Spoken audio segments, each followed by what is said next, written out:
All right, guys. I'm Samurai. Today, welcome to my dojo. Okay. Wait. Can you guys introduce who you guys are?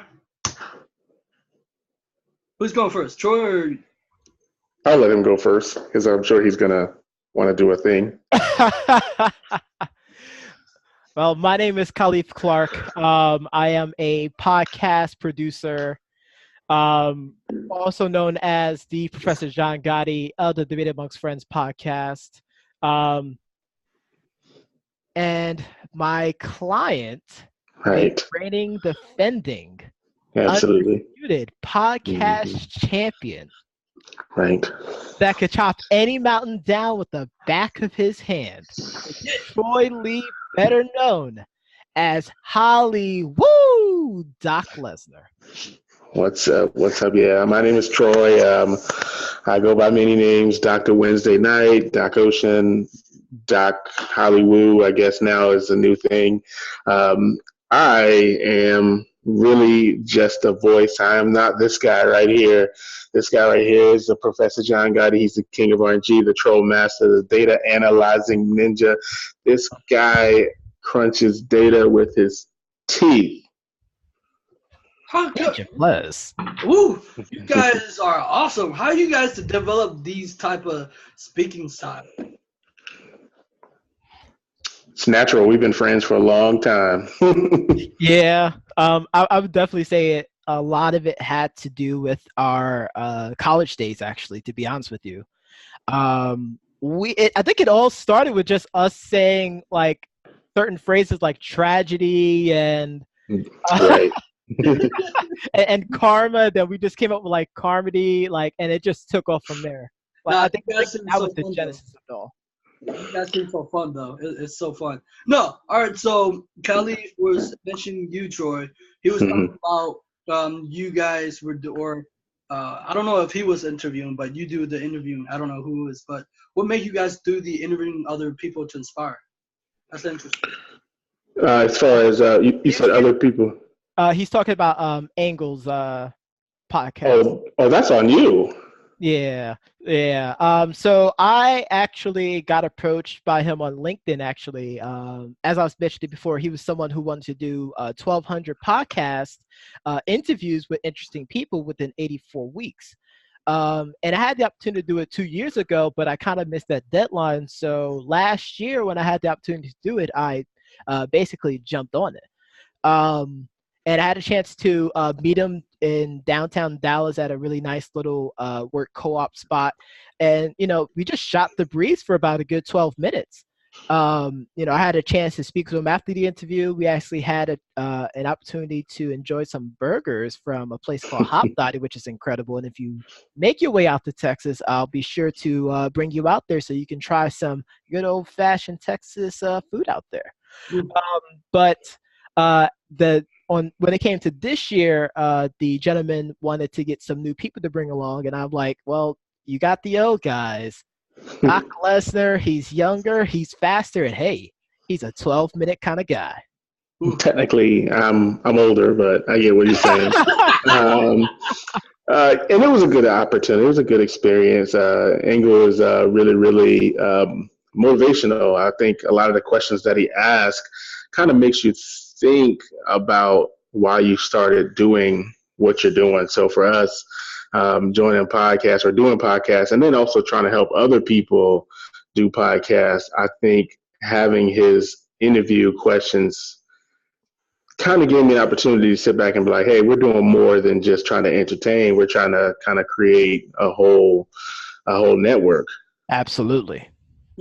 Why try to inspire people? I'm curious. I think for me, it's, service really is ultimately the goal of success. That's really the whole secret. The idea of the secret is, to be successful, you have to help other people succeed. You can make a whole bunch of money, but if you're not doing any servitude, it kind of doesn't, it'll never be too rewarding. So I Yes. think if we're helping other people succeed and we're inspiring others to do more than just live their everyday life and kind of just grind for someone else's dreams, I think ultimately that'll ultimately make us successful in the long run. Why you guys sound like you're into the entrepreneurial space?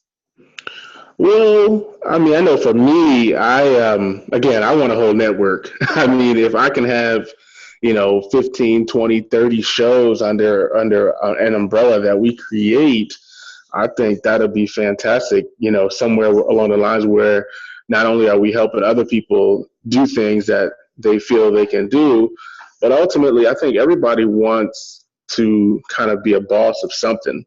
They might not know it, but I think everybody has somewhere along the lines a entrepreneurial spirit that is deep inside of them that makes them not want to go to work every day, depending on their job. Some people love their jobs, but ultimately some people really want to live their dreams also. And that kind of goes along with the territory. And just to piggyback on that, not only with that, but we also want to, we hear a lot of people saying, well, I want to do this, I want to do that. And they always, real hesitant. And even take Troy and I, for example, it took us a good 6 months to actually start the podcast. Yeah. And I think it literally took me just finding a software for us to start recording and just doing it. And whenever we hear people say, well, we want to do a podcast, but we don't know how to start. Well, we had the same struggles to get that first starting point, but now we're presenting people with a platform to, enjoy themselves. And then eventually they start realizing that they have skills that they never had before, because they're putting themselves out there, because they're, taking themselves out of their comfort zone. And it's making them become better, not just professionally or even through a podcast, but, just as a person all in general. Well, the thing that you guys are speaking is so much more like personal development and self-help stuff. And the thing about like you said, people absolutely, some love their job, but most I see is killing them. They hate their job, but they're going in there and they clock in and clock out. And if you ever see the movie The Matrix, I always the way that people live is in a dream world. Right? Yes. Mm-hmm. They feel like they're not in control, or they're being controlled by this, idea that you can't do things. Right. And you know that. And I feel like you guys have a sense that there's something more just to live a life, just to pay the bills, but to build something. There's a lot more. There's so much more, and I think ultimately that's just having a podcast in general, having something else to do that kind of further defines you kind of helps, and I not only do podcasts with the Professor John Gotti, I help with another radio stream. I'm on the cameras at church. We filmed a movie last year. I was an extra over the weekend, so it's like we're both doing different things, and it's just the tip of the iceberg.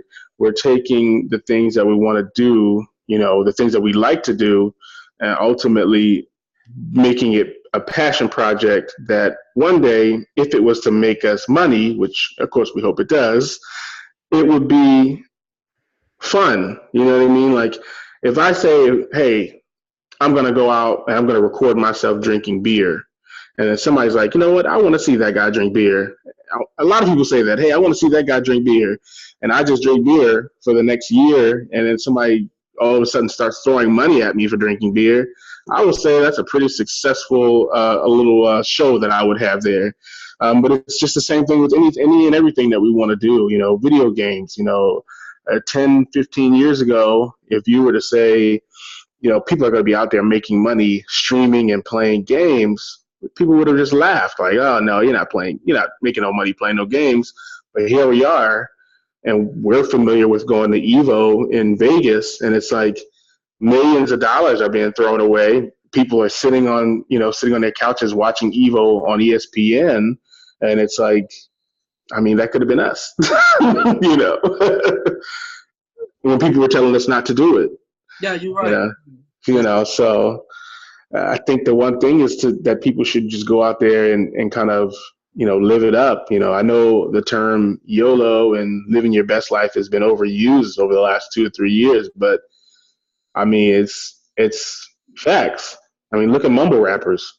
They're living their best life.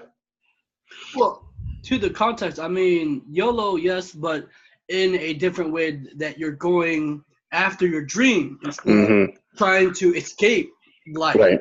Because Absolutely. we're using that as a way to escape life instead of building their life. That's what get people in trouble. Because I agree. Because if you would do that, I see so many. There's nothing wrong with being partying all the time. Nothing wrong.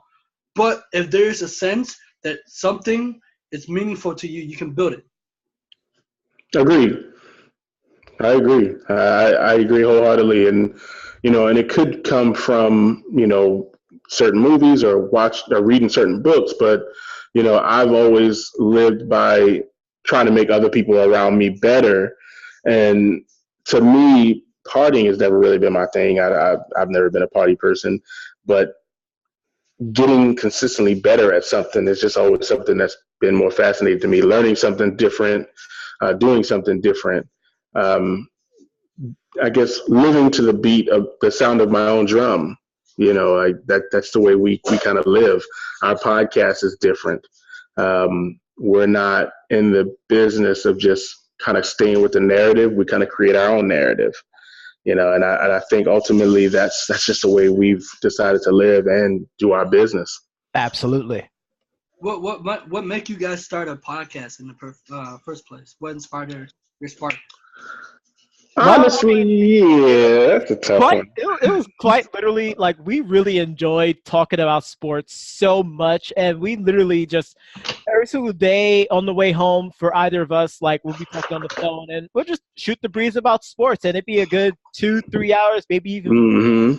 And we have some really incredible ideas, whether it's just analysis about things that's happening or trying to predict something that's about to happen for a sporting event. And, just one day we're just like, you know what, maybe we should think about doing a podcast. And, just like I mentioned before, it took us about a good 6 months with us just saying, we should do a podcast. I don't know where to start. And we didn't know what that starting point was. And then we were just like, you know what, today is that starting point. And, we did our first show on Mixler. I don't know that program. And we was using the free version, so we only had a minute limit to actually talk about everything that we want to talk about. So where we're so familiar to just speaking for hours at a time, we now have to try to consolidate all of these subjects into time slots to fit this end. I mean, I could tell you how many I could count on one hand, or actually on all my hands, how many times we have been cutting. We cut it close to try to get everything we want to talk about out the way. Along with that, we also started to implement playing underground rappers or underground artists at the end of the show as well too, so we can also help promote them as well. Right, we grew a lot from that experience. Absolutely. Because I know I was very, very long-winded, which, as you can tell, I still am. But I think ultimately in the beginning when we first started, it kind of started from just actually something not related to sports. No, it was Bill Cosby. Yeah. Subway.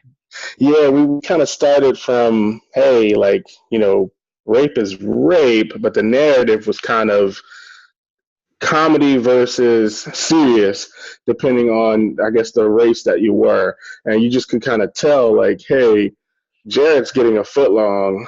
Bill Cosby's just like a serial rapist kind of thing. It was just it was an interesting narrative. And I would have to find the picture to tell you exactly what the exact verbiage was, but it just kind of sparked a deep conversation. And ultimately we were like, hey, it's Wednesday. We're not doing anything. I mean, we could just start recording. And if we like it, we post it. If we don't, hey. At least we tried. At least we tried. And, almost 3 years later, here we are, It's going to be 3 years this year, actually.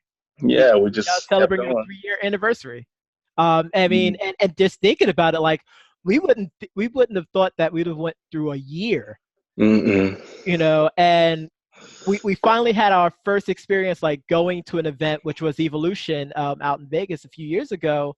Now we actually had some live coverage for us to start talking about. So like now we're slowly just expanding. And after that trip, like I think Troy can even agree with me, like we just became more inspired to just do even more with the show. And we switched over from Mixler over to YouTube, so that expanded our time slot by so much. And then we realized that now we're becoming long-winded because we're talking about 15, 20 different subjects at a time. So another opportunity opened up with us as we started to get some of our friends and associates to come on the show to be as guests. And we started to realize how passionate they were about the subject that they were talking about.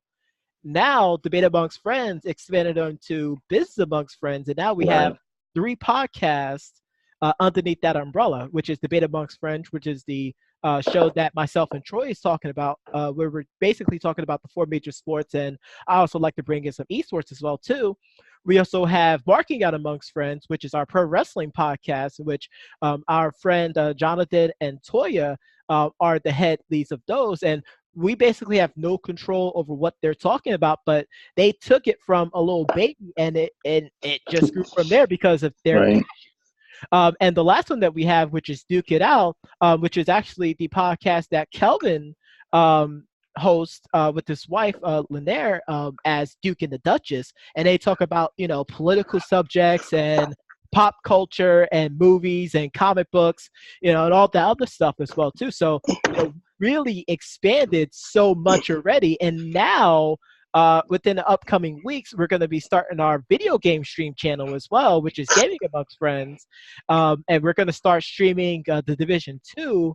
And we gathered a couple of people to just start playing a game. We're basically going to do like a full screen Let's Play of The Division 2, and we're calling ourselves Team Neutralized. So, 3 years ago, we would have never thought we're at this point, but now we have 4, mediums of communication for the world to see. And it's just the beginning. Yeah, it's so amazing how you guys got this type of mindset, right? Because Kelvin is the same way. I look at him as a mentor and a friend because he always helped me in the direction where I needed to be. For example, this interview that we were doing, I wouldn't be here without him because he told me that interviewing is a interrogation, but also it's a conversation. Correct.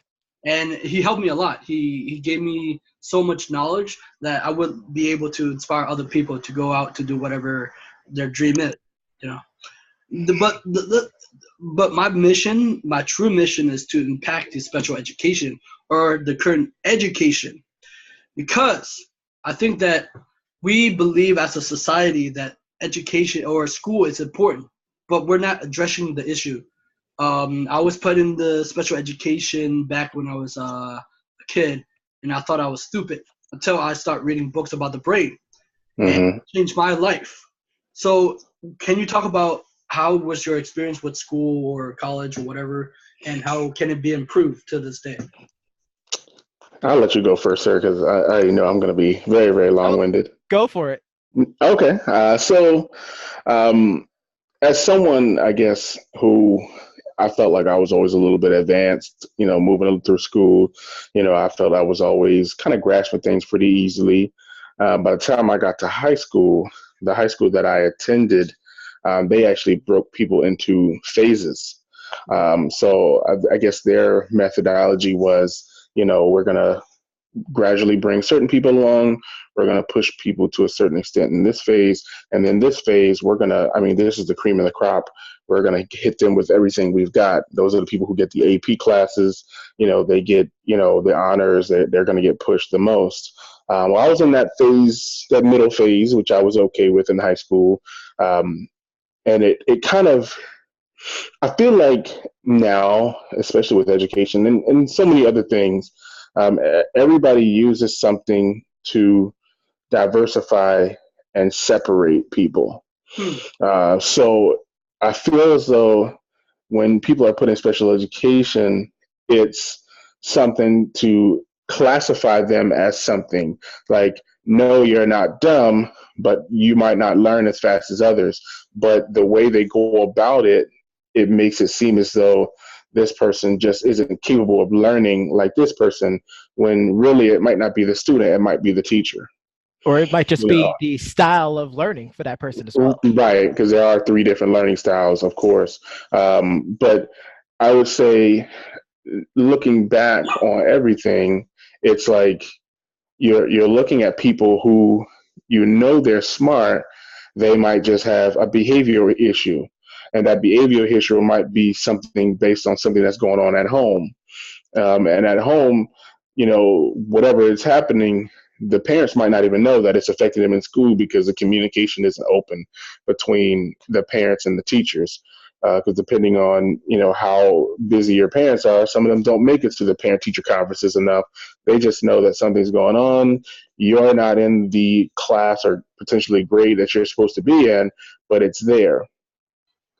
But also, not only are they using, I think, education as a way to separate people, education as a whole is not designed to get people to get to their dreams. Huh.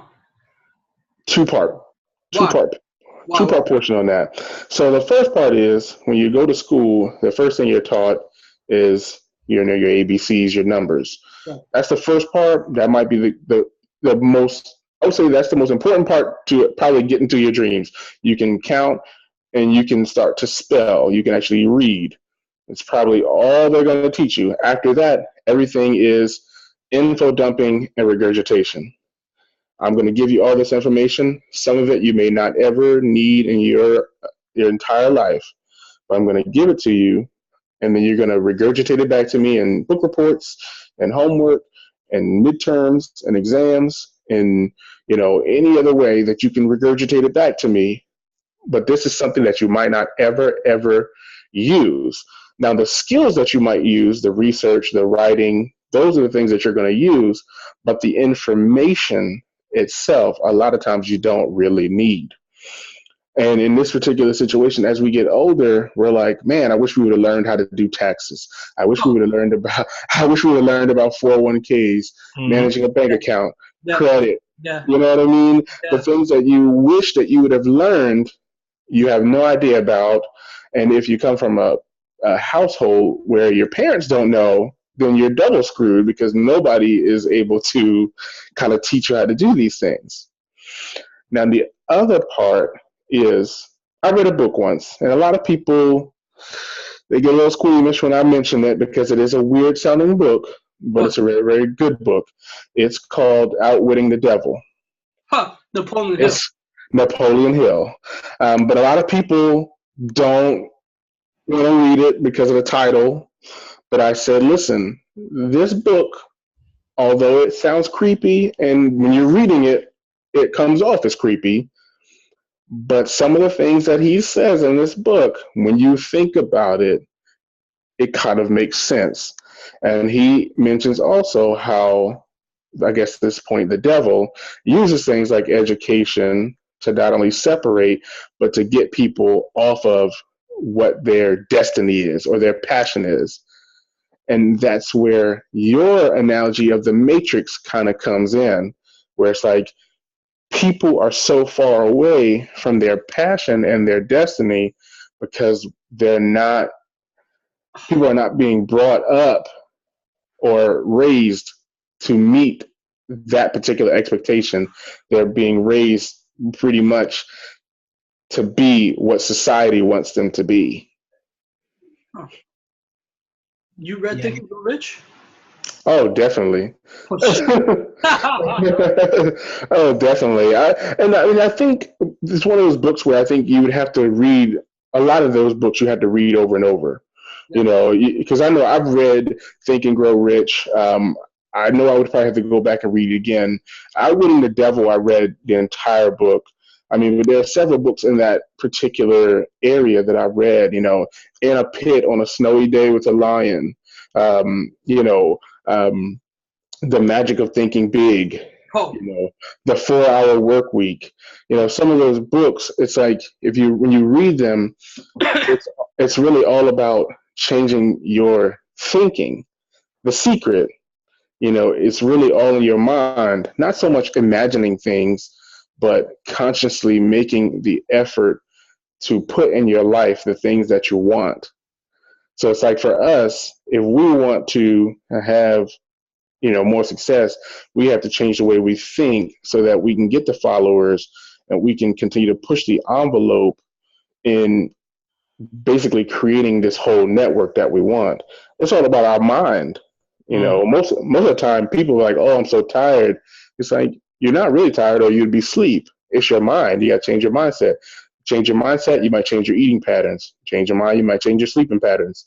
It really starts with your mind, and then it kind of works its way out. How did you get into reading that books? I had a boring job at one point, and somebody. Wait! Before you continue, you got to make sure you don't mention the job.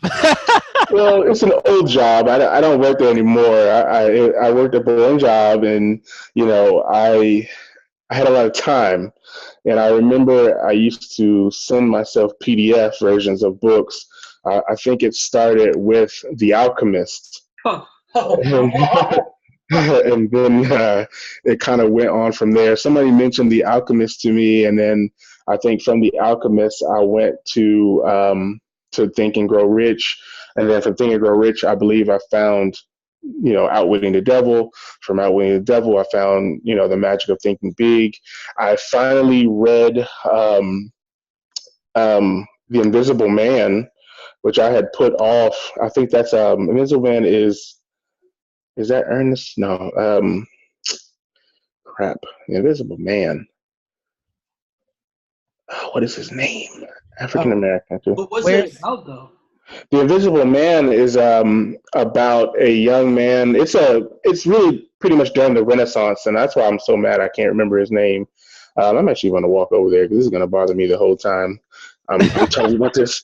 So basically, it's about a young man who he's also a smart smart guy, and he basically winds up having to leave because he's in a racially segregated place. So he goes to pretty much another area where he... Is it Ralph Ellison? Ralph Ellison, that's it. That's exactly it. And you can see, I have so many books over here. I cook. There's so many books. Like I got books over down here. I've got books up here. There's books in other places of my house. I've read every Tony Dungy book. Most sport titles I've probably read. But I think getting to Napoleon Hill's Outwitting the Devil, I felt that was a really, really powerful book because I think at the time I was what he would have considered a wanderer, somebody who wasn't living towards their passion or their purpose. And that's kind of the product of an education system that might not really tell you like, hey, like you don't have to do the things that other people tell you to do. You can make your own path if you want to. That's so powerful. What's your thought on that, Kalif? Thank you so much, Troy. Of course. I told him to go first. Hey, I already know. Like, I get it. Like, I often, make the opinion of, what, it's better to let Troy speak first. Because you don't know what's going to happen you don't. after everything begins. But, how do you follow up with that? I could pretty much just piggyback on it. My upbringings, I was raised up in a home, single family home, middle of 4 children. And, for me, I just been an info sponge. I just really enjoy just learning things. And it's whether it's through a book or just through practicality ways, I was mentored up from my grandfather who was real blue collar, and he basically he didn't tell me to upgrade my Zoom because that's not happening. I think it just continues. Yeah, I see that too. Yeah. But he just taught me the value of just hard work. Just growing up, just the value of hard work, dedication, family, I mean, we hear that in like American Gangster, like, Hmm. those are core values that I, drew into. And in school, one of the things that I really enjoyed doing was, anything that I'm learning, I want to try to find a way to translate what I'm learning in school into real life. Because just like was Troy saying, like if you're learning something like, science and philosophy, like you're really not going to use it in life. But one of my goals and one of the things that I, felt like that I'm accomplishing and continue to accomplish each day is taking something that I'm learning and transitioning it into, making myself better or making someone around me better. And Troy also mentioned about how, he likes to surround himself by people who want to succeed. You know, if I can see potential in someone, like I will take the time to really try to see what they can try to do, find out what kind of passions that they have. And, people that know me knows that I enjoy researching. So like I'm always researching something different. Take the podcast, for example. We went from a 60-minute platform to YouTube, and now we have like a sports ticker while we go live and Right. all these other things. And it's because of just me always, being hungry or showing tenacity to always wanting to up the ante on something, or wanting to find a new way of doing things. And that's pretty much what I do at work for my regular 9 to 5 job, is to create things. And, not just in a creative sense, but, try to become innovative about something. Think about a solution in a way that no one never thought about before. Think ahead of the curve a little bit, to try to give yourself an advantage in a competitive market. So for me, like I tend to actually listen to a lot of books on tape.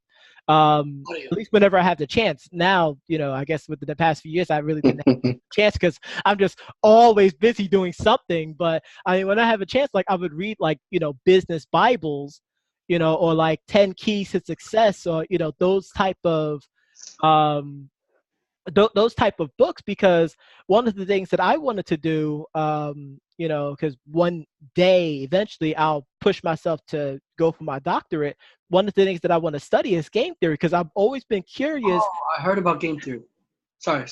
No problem. But I've always been interested in, how these executives, how these, higher ups, come up with these business plans, and how they try to forecast how it's going to succeed, look at the different downfalls, and actually seeing these actions take place.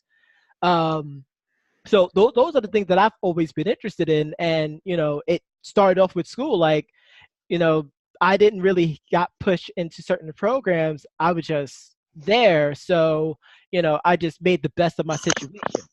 I mean, I wouldn't say that I was, highly regarded as intelligent, but I've Hmm. always been curious about, newer things within books. Like I would be the person who would, look ahead in third grade in the math workbooks to find out, like, oh well, that's how you do this long division stuff. Okay, well, this is interesting. Let me try this out real quick.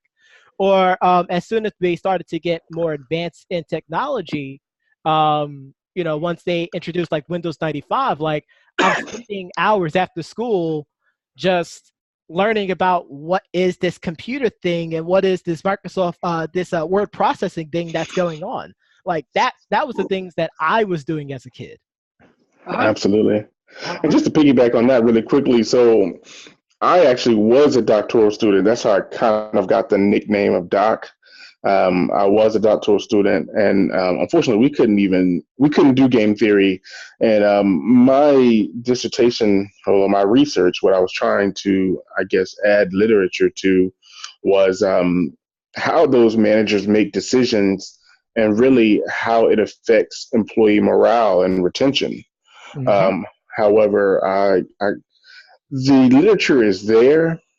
It's just putting it all together to make a dissertation was so tough that I wasn't able to complete it. But one day myself, I'll definitely look to take a crack at it again, because I think the first time around trying to do a doctoral program, and many of my colleagues and my classmates kind of did the same thing. They all kind of fell out and had to go somewhere different. But I think the first time around, you're so like gung ho about just being in the program and you're doing the work, you're reading, you're answering your questions, you're joining discussions, so on and so forth, that dissertation's kind of just sitting over your head and you're like, eventually I'm going to get to that. But right now, let me just sit here in this space and let me soak it all in like I'm in this program. Absolutely. But then eventually that dissertation comes up and kind of peaks and it's like, listen, eventually you're going to have to touch me, and at that particular moment, you're like, ugh, I don't know if I really want to do this anymore, but I think I know I'm going to definitely jump back into it one day.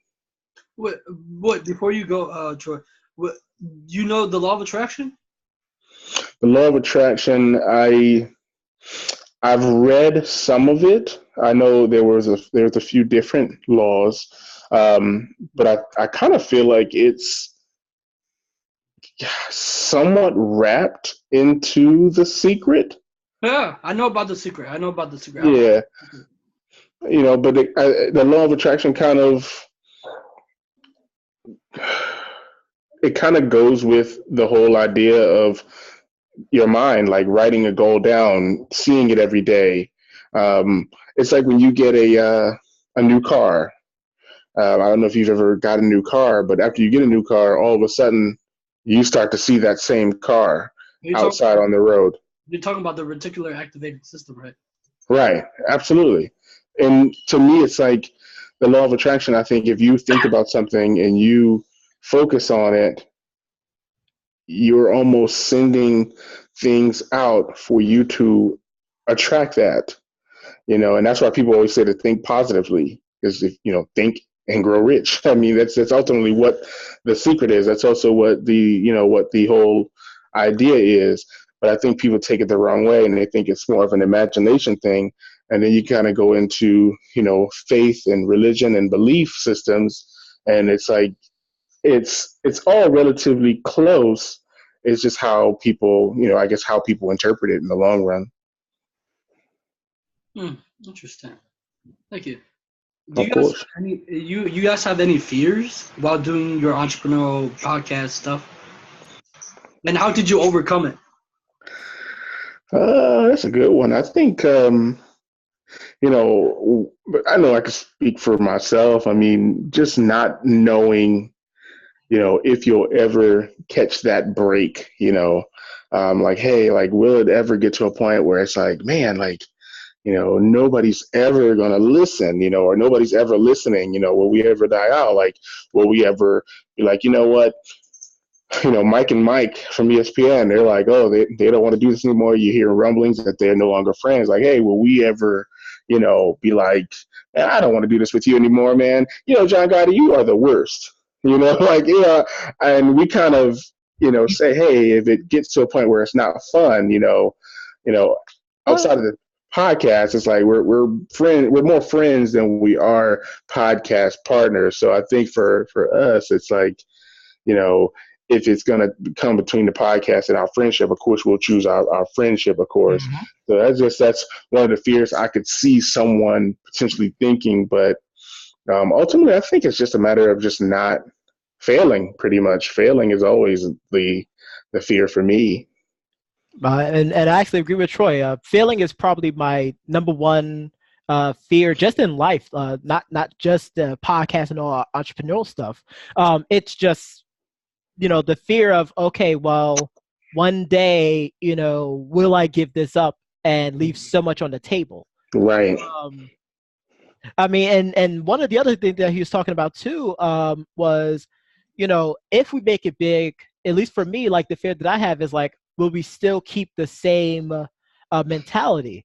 Right. And one of the main things that I told Troy when we first started this podcast, and I told him, like, I will stop this podcast once it stops becoming fun. So, right. We all have our regular jobs, whether we like it or not, like this is how you make your, income to pay all your bills. But this is supposed to be something that we're passionate about and we're really happy to do every single week. Like as soon as it stops becoming that way, now you just added a new level of stress in your life. Right. So I would say like those are my major fears. With, this business amongst friends that we're getting going.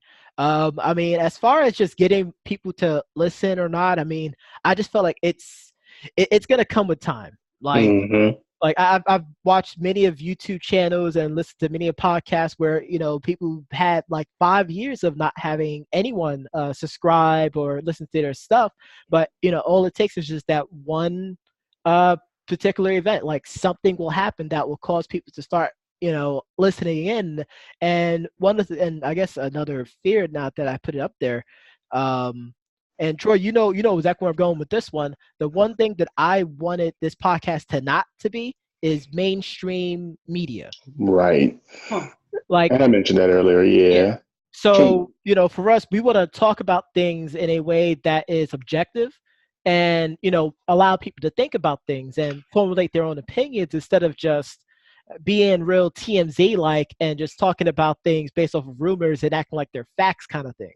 Right. And there's been many moments where, we discuss like, well, is it better for us to just, act like TMZ and talk about this particular athlete, for dangling with this other particular athlete's wife kind of thing? Like, is that Right. what we really need to do to generate, views and potential revenue? And we both came to the same consensus of, no, that's not what we want to do. We want people to really think when they listen to any of our podcasts.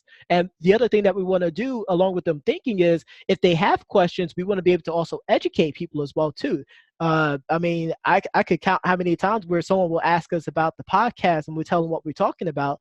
They're like, well, I don't understand this particular thing about basketball. Like, our eyes light up because we know these things and it's something that we're passionate about, and we're more than happy to relay this information to someone else to help them learn it. Right. The whole thing that it's always, why think? Like, I can hear it. Like, so many of us don't think, but why you guys want people to think? Like, to broaden their perspective, or I would say, yeah. I think broaden their perspective and also challenge their perspective. Hey, if I say, I'm not just going to say I don't think LeBron is the greatest player to ever play basketball. People just come back and say, well, you're just a hater. I know we talk about that all the time. But ultimately, I might say, I don't think LeBron's the best player, to ever play basketball. I think Kareem is. And I would give my reasons as to why Kareem is the greatest player. So I'm not only broadening their perspective, but then I'm challenging them to be like, well, Kareem was pretty good. Michael was pretty good. Hakeem was pretty good. LeBron is good. And the reason why so it's kind of challenging and broadening their horizons. And I mean, ultimately, if we get a good, back and forth going, then that ultimately means we're successful. I give an example. Somebody earlier posted in one of our groups, and you can feel free to join any of our groups, Debate Amongst Friends, Marking Out Amongst Friends. But this was in Marking Out about wrestling, and people, if they don't know, they will know now. I'm a Brock Lesnar fan. I like Brock Lesnar a lot. And someone today was saying how Brock Lesnar was overglorified. And, I said, well, I mean, what do you want from him? I mean, he's a guy who has a job. His job isn't to get people to like him. Ultimately, his job is to have people hate him, envy him, because he's this part-time guy. He doesn't have to do a lot of moves to beat your favorite wrestler. He comes out, he beats them up, he leaves. So how can you be mad at him because he's following what Vince McMahon tells him to do? He gets paid, what, $100 and some odd $1,000 per appearance, probably something ridiculous for pay-per-views, and he's doing his job. He ultimately, just from you putting this post up, he's doing his job correctly. Correct. Because you hate him so much that you put this 2-paragraph post on here, and now I have to take time out of my day telling you how great he is. So I think it's just challenging people, and everybody has an opinion, so just trying to get it out of people in order to really push our unbiased narrative, unless I'm talking about Brock, my Houston Rockets, or my Tampa Bay Buccaneers, isn't it's biased. Well, speaking of that, it's like the same lady I had a lady that was on Twitter. Everybody know Bill Gates, of course. Yes. Uh-huh. Yeah, and she was talking about how that Bill Gates or his wife should stop putting out these ideas, and I was like, what's the point of you telling them they're entrepreneurs? They're gonna do it anyway, regardless of what you say. They're rich. They don't care Right. what it is. And I was like, well, if you're an entrepreneur, you know the chance of failing, but you're going to put out your ideas anyway. Right. Exactly. And then I told her, look, it's learning experiences. It's what you get out of it, because most people don't try. So it's like, Right. because I failed so many times of interviewing and trying my YouTube channel, I fall so many times that I learned from it, right? And that's why I told the person, I was like, and then it's like, I like my own tweet. I was like, yeah, of course, it's not, and she didn't like the idea. I was like, it's not that I like my own tweet. It's the true fact that entrepreneurs, they go out and build something, and if it didn't work out, they try it again. Or Yep. they, Right. so. Absolutely. You So, know, someone actually, I forget where I was. You know what? I was at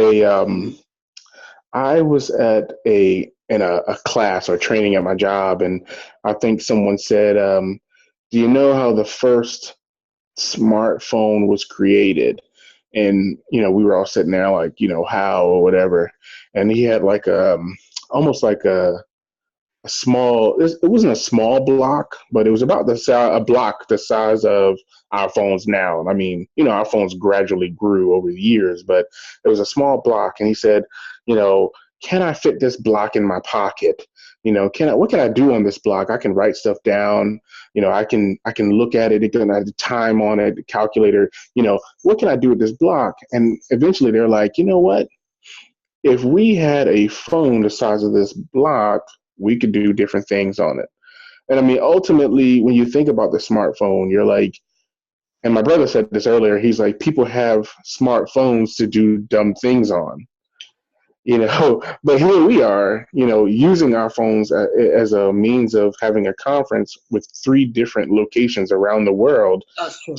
to talk about something important, where there are people who are out there making things to affect other people's lives, like this whole Momo challenge thing. Oh God, And, no, stop. Wait, Yeah. Yeah. no. Okay, let's talk Yeah. about it. Wait, stop. Well, actually, just piggyback on what Troy was talking about, just how not the Momo, but just talking about how technology gotten to the point to where we could talk to people all around the world. Like, we actually interviewed a underground artist right. who lived out in the UK, actually. And it was quite the experience for us, because it was the first time we had someone on the show that Right. we wasn't already associated with, and we played one of his tracks before, and he liked it, and we had a chance to have conversations with him. And we was like, let's bring him on. Let's see, where he stands in certain sports subjects and find out about his passion about his music. So, like, that was amazing. I mean, granted, we had to we had to do the interview at like 3 a.m., but it was still quite an experience for us to have him. And the person's name was Ashley actually, but the entire experience was just amazing, and just showed like how far we went. Like, we can talk to someone that we just have no association with whatsoever. We didn't go to college with them, we didn't do anything like that with them, and we could just talk about sports. Yes. Speaking of Troy, the mobile challenge, it was it yesterday? I saw gamer Boogie. What was it? Boogie. He sent out a tweet and he was like, I was searching and I was watching the Momo challenge, and I was like, shit. I was watching one of the YouTuber, and I couldn't. I slept at night. I turned the light on. I knew I'm gonna have bad dreams, so I was dreaming. I was in my room, and then I had a whole bunch of friends in my room, and then this is a dream. And then I went in my room. My friend started slitting their throat, and it was Oh, blood all over God. the place. Oh my! I was like, oh shit! This dream is. Yeah. So I haven't seen the video. I just thought it's crazy that somebody would go to the lengths to try to poison the children, but it's insane, and I think YouTube is going to have to change now the way they allow people to do advertisements, because I think it's just an advertisement that kind of comes into a kid's video. And, I was talking to someone in the past because, I play NBA 2K, and sometimes I watch videos on YouTube. And in the middle of the YouTube, or in the beginning, there might be a video of a guy who, which is kind of weird. There are guys who actually make the account for you, and then they actually build your character up for money. So instead of you playing, they play, and then they give you the account for money. And it's like, well, what's the fun in that? Like that's not fun. That's just like the whole point of playing the game is to actually play it and get better. Yeah. And I think that's the part. That's the part that I think this particular generation is starting to lack. Like they don't really want to work hard for anything. Well, yes, that is absolutely true. It's because they want it, like they think that just because they are here, they deserve it. That's why they don't. Right. It's like how you're gonna be some. It's like me creating videos.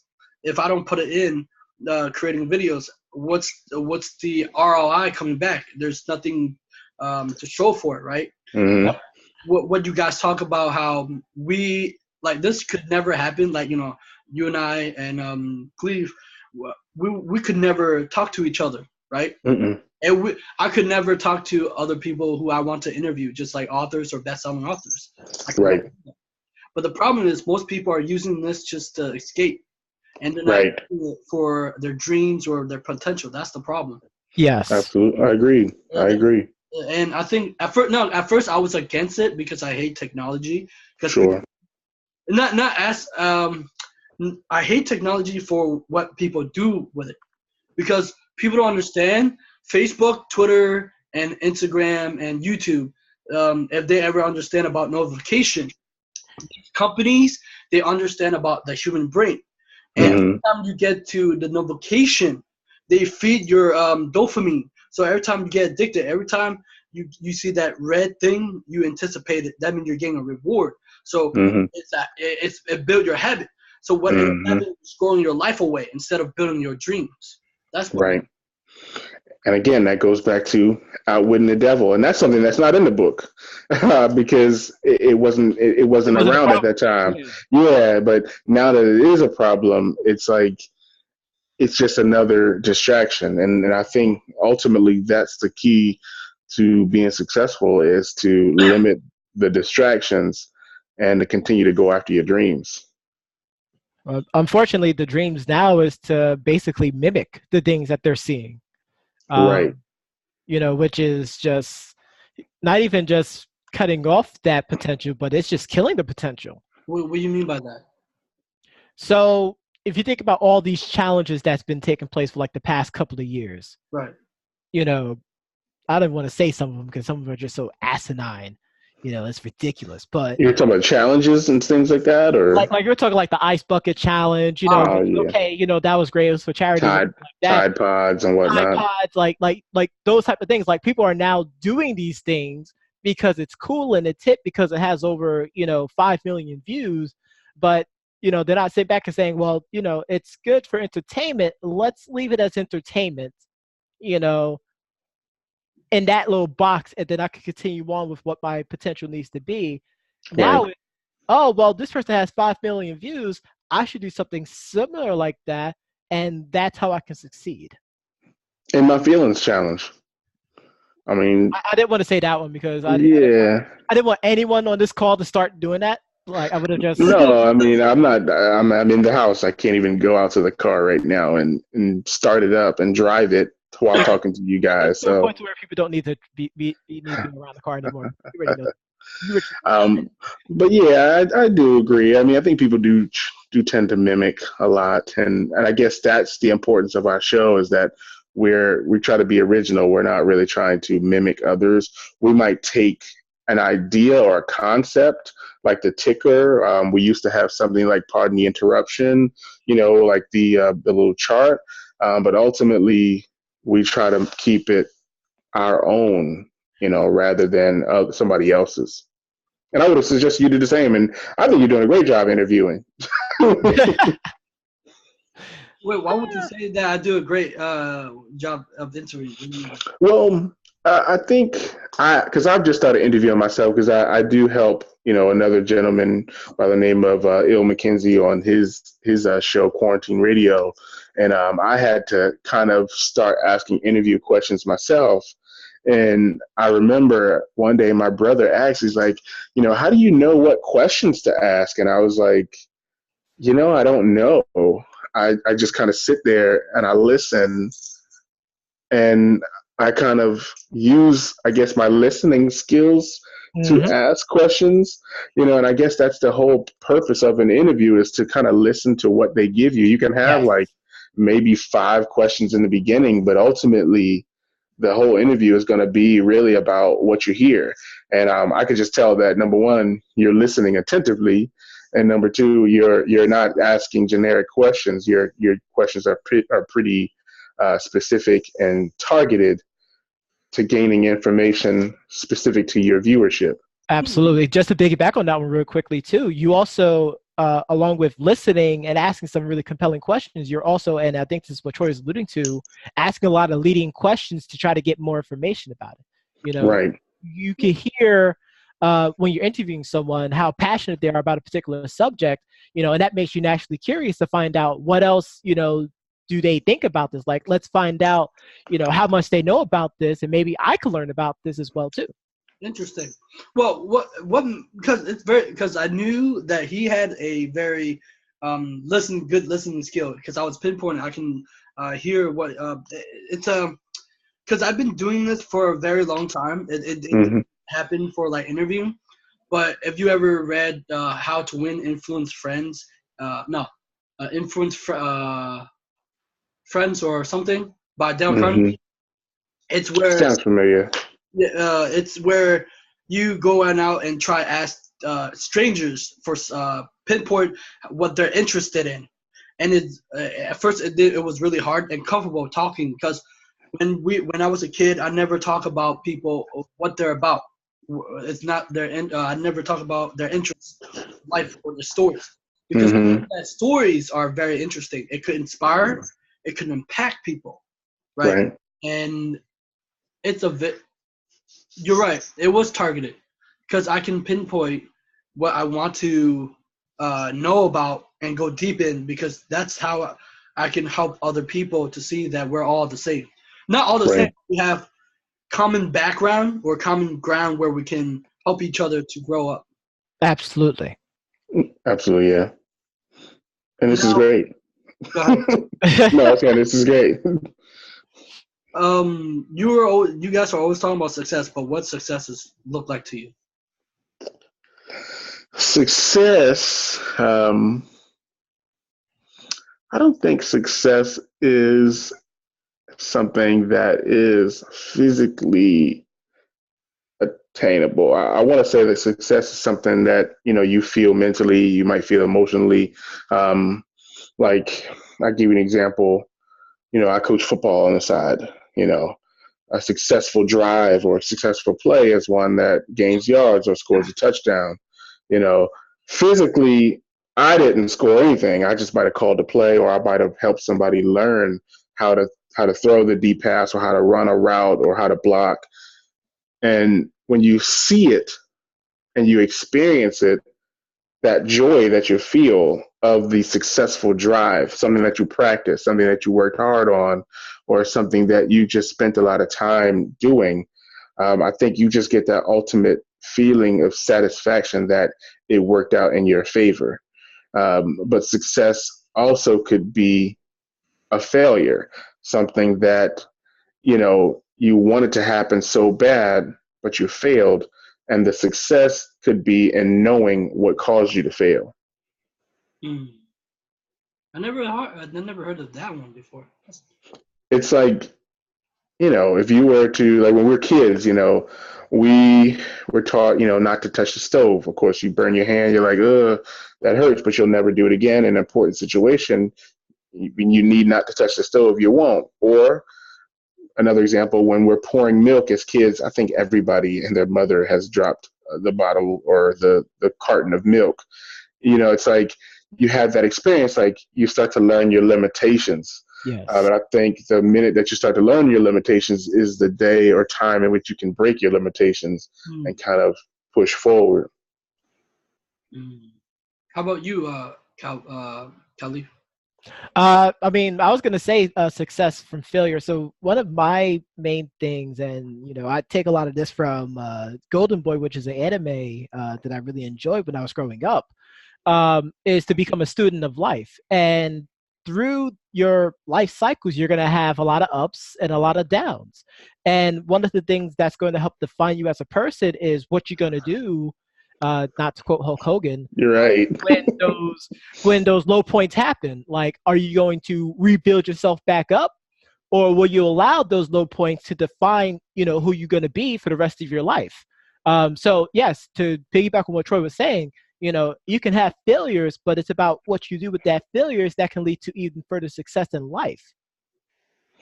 Kind of goes back to what what's her name, Rosie Perez said in White Men Can't Jump. She's like, Billy, sometimes when you win, you really lose. And sometimes when you lose, you really win. I mean, absolutely. When we were younger, I had no idea what she was talking about. But, as you get older, you're like, I see what you were talking about, Rosie. And the other thing that I define success at is just being happy. Like, if you could find something that makes you happy, you found success.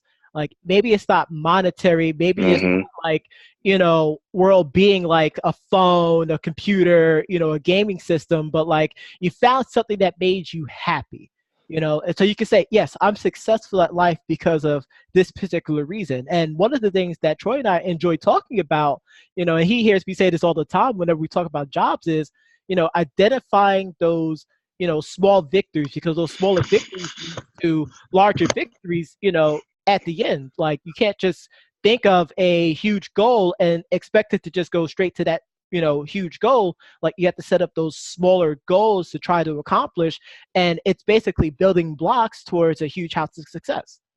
And not only just that, but even looking back to something, as I think when we were kids, the movie Little Giants came out, and it was just like, no matter what, there's always that one time, like, even if you feel like you might fail, there's always that one time that you're going to be successful, and I could just remember that one time, probably the only time, I beat this guy in a fighting game. I slid across the floor.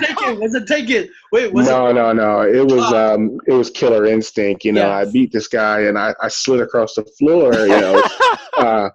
Soccer style. Like, I just made a goal. Yes. And I was like, oh my God! Like, I just burned the heck out of my knee. Chastain right there. Yeah, I burned the heck out of my knee, but I was just like so happy that I won that I didn't even care. Because I was button mashing like crazy. It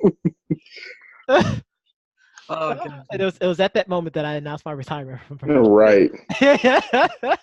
Speaking of which, you guys are into any Marvel or DCs? Yes. That's more of him, right? Yeah. Sure. No, you said Marvel DC. You talking about the video games or like the movies? He's talking about like movies or comic books. Yeah, movies. I mean, if a Marvel movie comes out, I'll watch it. I'm not like the biggest Marvel fan. Like, I think growing up, which the only comic book I read growing up was Deathlock.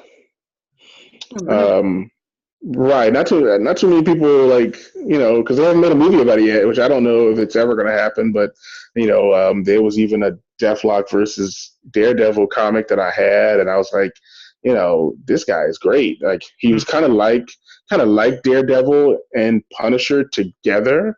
But I didn't feel like he got any love. Like, people didn't have no love for Deathlock.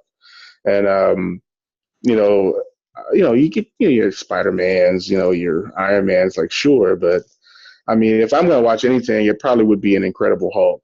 I'm a Hulk fan. Oh. And he also quickly became a Thanos fan as well too. Yes, big Thanos fan. Huge Thanos fan. So much so that I made sure to get him a Thanos Funko Pop for him. Just to begin his collection, actually. If you're a Thanos fan, they have a Yu-Gi-Oh card. I don't know if you know Yu-Gi-Oh, but they have a Yu-Gi-Oh card of Thanos. That sounds like a Uh, trash. I probably would just get that particular card just to have it. No, that card is too expensive. It's like $90 for that shit. I would pay. I'm I actually would not have that it. surprised. Yeah, I'm sure it's powerful though. Yeah, it is powerful. Yeah, but what is? How about you, Kalif? I really enjoy some comics. I would say at one point in my childhood, I would read a lot of comics. It kind of Hmm. got reignited thanks to a math teacher in high school, and then it got reignited again once the MCU movie started to come out. But along with that, I started to really kind of sort of read a couple of mangas as well too. Among Um, Us. Yeah. yeah, so I really enjoy like sports animes. One of my favorites is definitely Hajime no Ippo. I enjoy some Ashita no Joe as well too. Some real old stuff. Um, but I mean, I had some really interesting conversations, like talking with the Duke, aka Kelvin, about a lot of the Marvel things. We were watching a couple of Marvel theory videos and things like that as well too, and just having just conversations about like maybe they should have probably done this as well. I mean, the things that we say about DC, I mean that's just a conversation within itself. Well, Hmm. Kelvin loved Batman. Kelvin loved. Yes, Right. so much so that I actually started to refer to him as Batman around his wife. And he was not very happy about that. So, uh, Shit. Madam Duchess, I apologize once again. It was not my fault. He made me do Right. All right, but what? Yeah, is back in the day. My favorite is Rurouni Kenshin. it. All the mainstream stuff on Piece. I, How about I was thinking about what power if you would have any superpower, what would it be?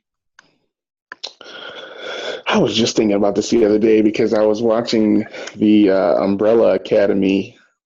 I don't know if you guys have started watching it yet. It's fantastic. Um, I think it probably would be time travel. I'm not gonna lie. Time Oh, travel time is really travel. sweet. Yeah, time travel would be sweet. Either that or teleportation. I think just being able to get somewhere faster. Yeah. I think ultimately that would be something that I would love.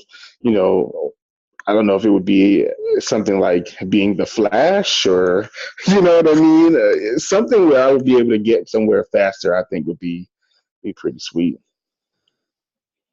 I mean, for me, I mean, if I had to choose one, I mean, intellect. I feel like I can take intellect and evolve myself whichever way I choose to be.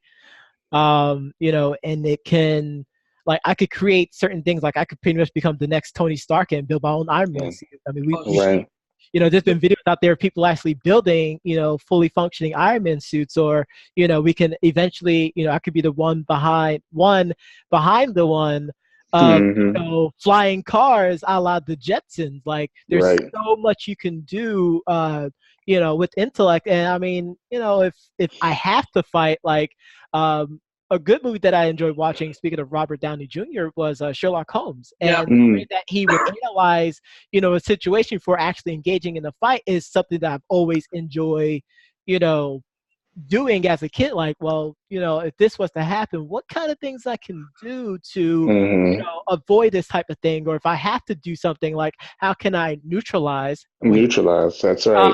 the situation, to where I can walk away with as little injuries as possible. So I would say intellect for me. Are you into Brainiac? And to what? Brainiac. Brainiac 5, Brainiac. Uh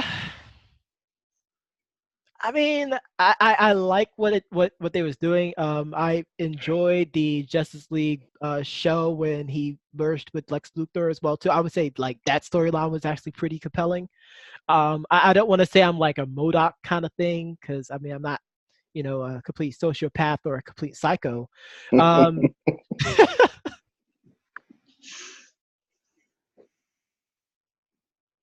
Hilarious.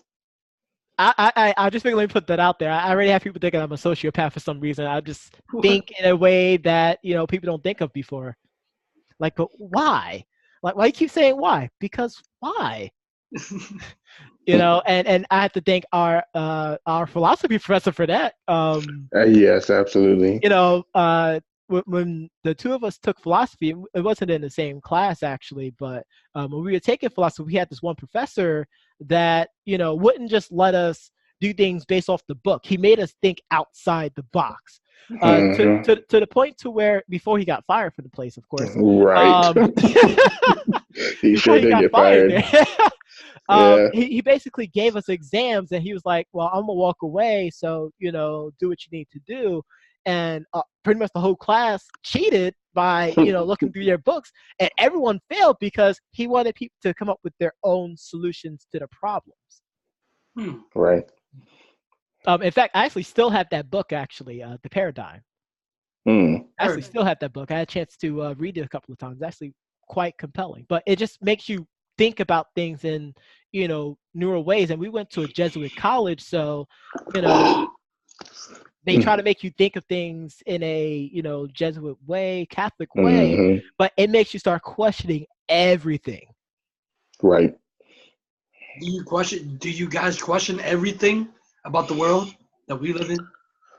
I don't think everything, but I think ultimately you do want to know why things happen the way they do. Yeah, I don't think people should accept a lot of things for what they are. I think you have to always think for yourself, and I think it gets to a point where this goes back to what we talked about earlier, challenging. Broaden the horizons, challenging your thought patterns to believe like, hey, this may not have happened, or this may have happened differently than what you think or what they're telling you. Yes. You think genius is developed or can be developed? I feel like genius is something that's unlocked. Yes, I was going to say something similar. I was going to say it's kind of like, in a sense, kind of like a Super Saiyan. And I could tell you how many times, especially in grammar school, being around friends who would, power up to try to make themselves into Super Saiyans, but like, becoming a genius or, is just another state of mind. Like, you become this way, but you have to apply yourself to become this way. Like, it just doesn't happen. Like, you have to be naturally curious about things to become this way.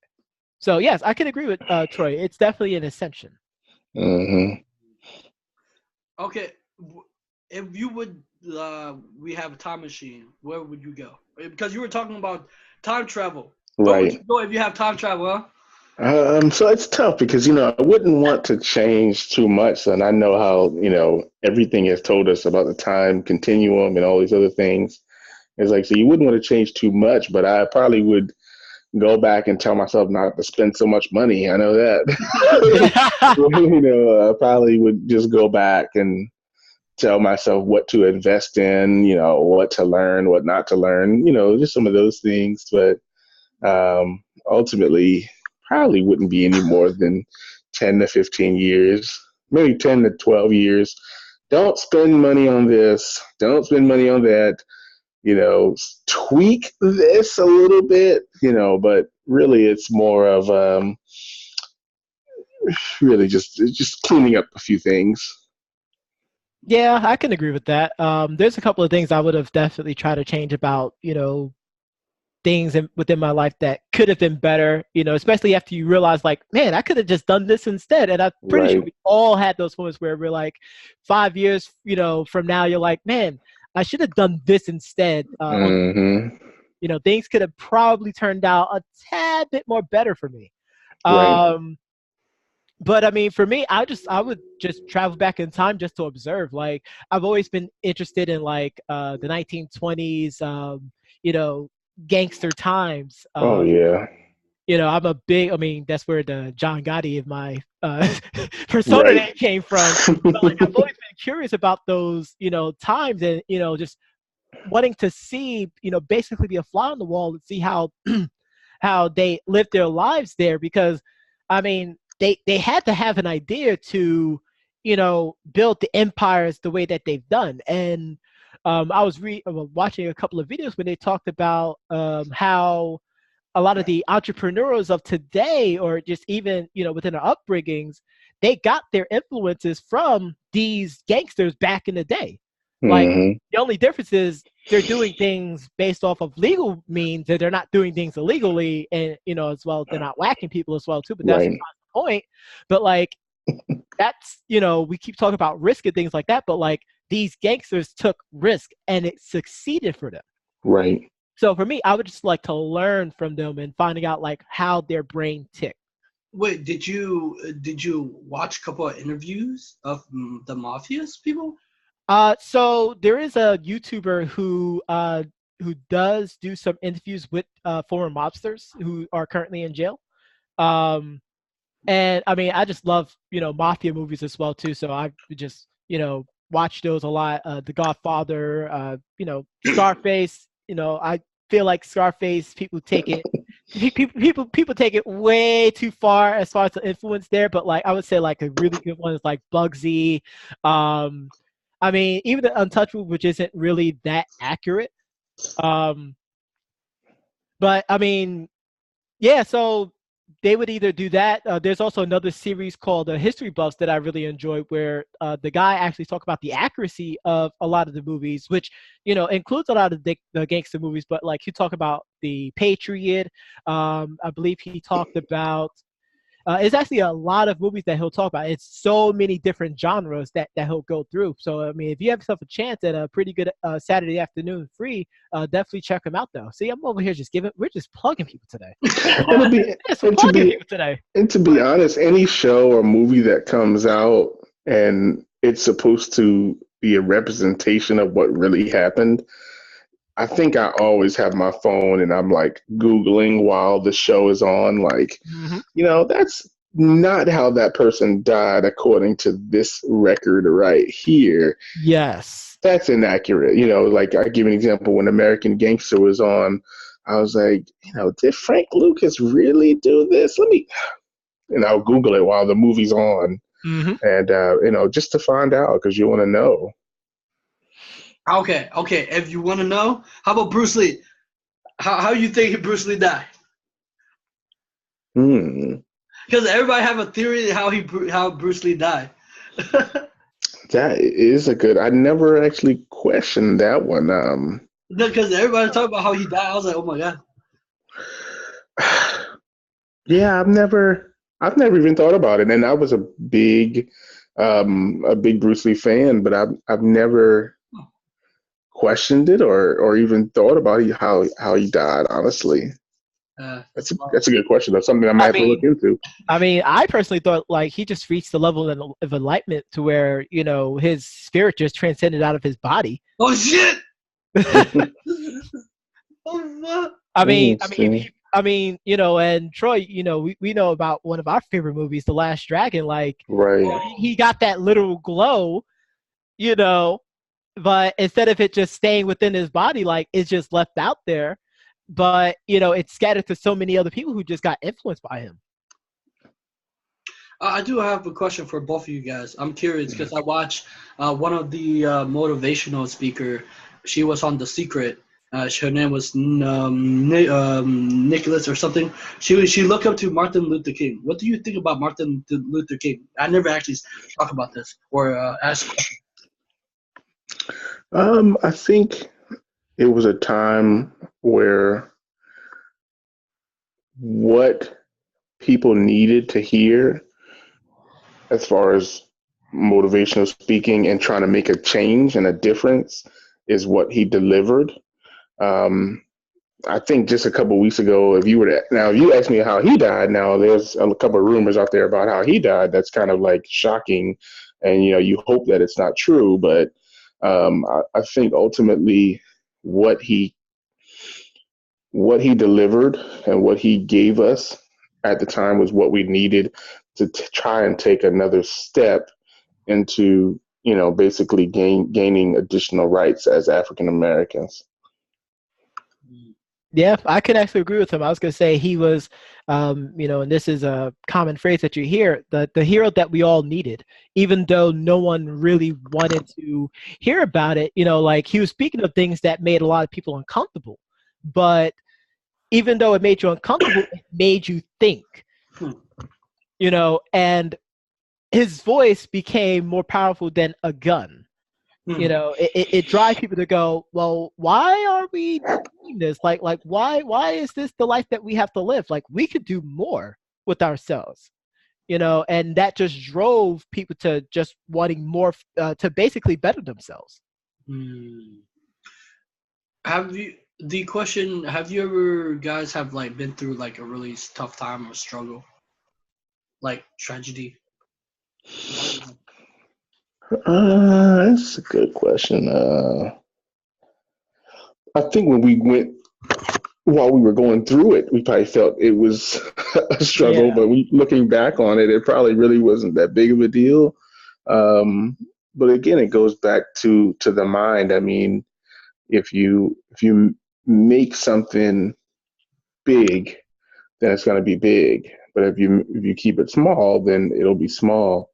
But I think ultimately, I can't really recall, outside of like, like the normal, death or, loss of job or something like that, where it's like, okay, struggling a little bit, but then you look at it and you're like, well,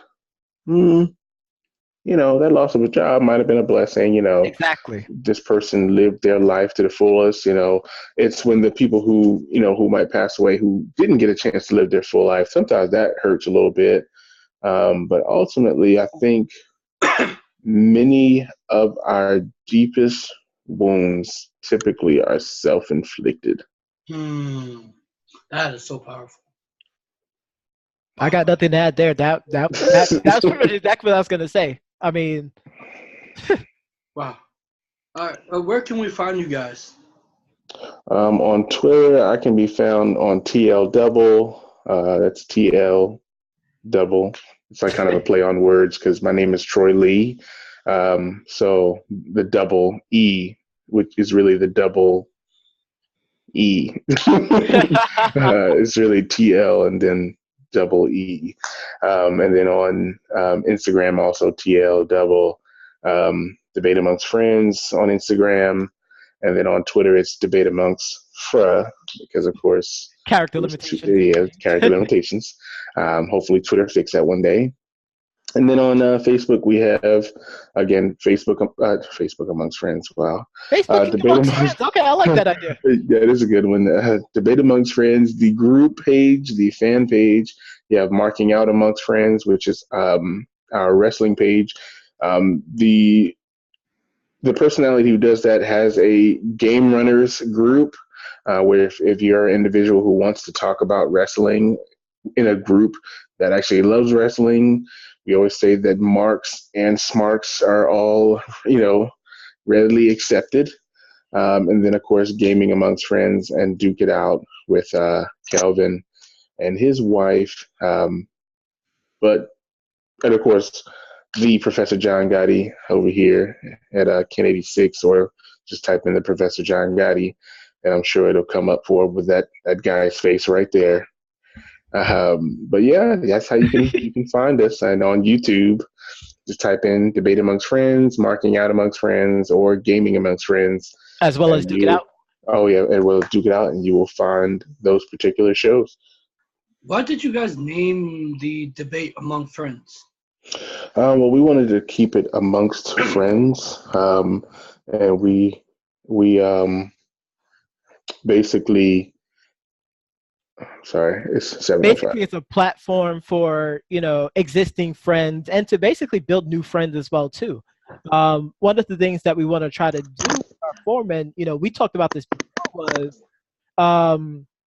when we are debating, we want to make sure that we're keeping it friendly. Like we could get into passionate arguments about a subject, but at the end of the day, I don't think Troy is, a piece of cow manure because he didn't agree with my view, and he won't believe the same way as well too.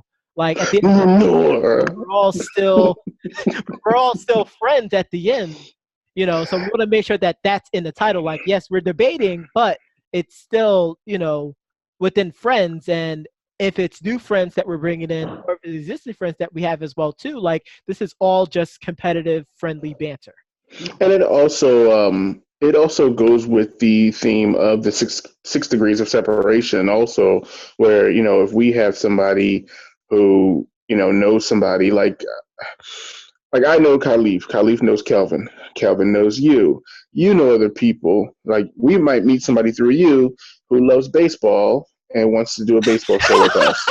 You understand what I'm saying? Oh no! Oh, you had to oh, so sorry, senor.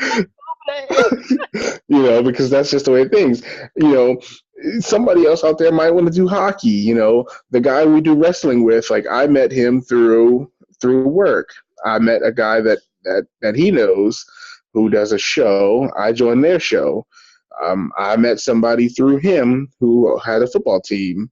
I coach with them. So it's like the 6 degrees of separation also is kind of tied up into that friends idea. So it's like a 6 degrees all around us, and we have to kind of use that also as a way to push other people and allow them to be great, really. Yeah, and just to piggyback on that, like I have so many artists just reaching out to me, period. Like it's you know, and I also know I have a good buddy who also does Highland games, which is, you know, strongman competitions, you know, which is really interesting. And I had a chance to interview him at one time as well too. So, you know, we're just getting introduced to more people and expanding that friends network, and those friends becomes friends within themselves, and then we're all just debating amongst the friends. Right. That was beautiful. Thank you so much, guys. And I will, after I'm done editing these things, I'll send it to you guys' Twitter, and I'll see Appreciate you it. guys next time. Absolutely. Hey, I appreciate it. Thank you so Thank you much. very much. Thank you.